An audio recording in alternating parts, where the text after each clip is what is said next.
So what we do, just maybe this will help the audience. So we're in the measurements business. So this is my second trust measurement startup. The first one I sold to Nielsen. In this one, we are measuring the output. So what do they say, positive or negative? At what velocity? Are you visible? If I say, who is the best storyteller out there? Are you visible? And if you're not, you're probably going to be upset because that means you're probably not going to get as many leads as you would like. Are you vulnerable? So you might show up, but it says, oh, her last client hated her. Right, sure. Okay. Or readiness, which is the content on Narratize primed for algorithms? And it's unbelievable how many brands are ill prepared for that. Yeah. So we pay attention to, what comes out when you say who is the best storyteller and what sources are disproportionately cited. And what we have learned across thousands of audits, across CPG and the like, is that the number one algorithmic anchor is brand websites. It sounds counterintuitive. If I went and talked to a bunch of my friends down the street at a small CPG company, they would say, websites are dead. No one goes to websites.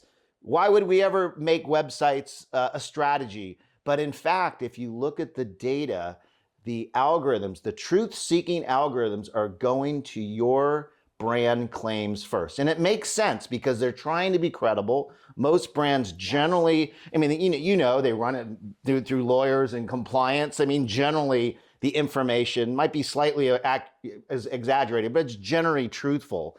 Much more so than if you went and you kind of brought an influencer's perspective into, generative AI. So the websites are number one. So then that begs the question, are you properly marketing to algorithms? And this is where you've got this massive answer divide with more scientific content, because marketers are marketers. They are very choiceful of the content that shows up on their websites. They'll convince you that you don't need to go deep.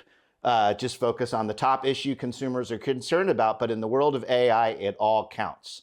And if you want to get credit for being a superior product, if you want to get credit for a carbon footprint, if you want to get credit for a high integrity supply chain, you got to feed the machine. That's right. And you have to have a lot more information. You need to tell the story and you need to make it readable. Yep.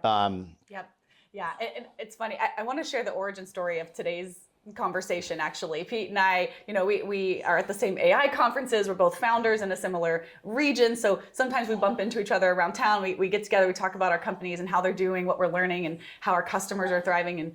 And we were at the coffee shop the other day. So you were describing this concept of algorithmic anchors, and I was saying this is exactly our hypothesis at Narratize. We've worked for the last decade and more to understand new product innovation, the best ways to take R&D and technical insights and make sure that they're translated well in the go-to-market messaging, in the strategy, that the expertise in your company is elevated, because the conviction is consumers and customers want to buy based on trust, authenticity, and truth. And so what's really exciting, what we realized in that moment at the coffee shop, was R&D is the new marketing for this reason. The algorithmic anchors that are producing results that the LLMs are providing to consumers, which are now showing up as the top source that consumers are going to and clicking through, those are trained and built. The answers are coming from oftentimes your most technical, boring quote unquote. I call it the boring basics. Not boring to me. I got my PhD. Well, but to the rest of the world, I've been telling, because if you went to Ad Age, everyone's focused on what's going to get you at Cannes or get these awards. And I'm like, it's all about the boring basics. I've told some of the leading CMOs in this town that, if there's anything you do in 2025 is celebrate the boring basics. Are we fundamentally providing the information that consumers need as translated by answer engines? And remember, in the answer economy, the answer engines care more for substance than slogans. They go right through the slogans and they look for, is it really a superior product? Is it really sustainable? Is it trusted?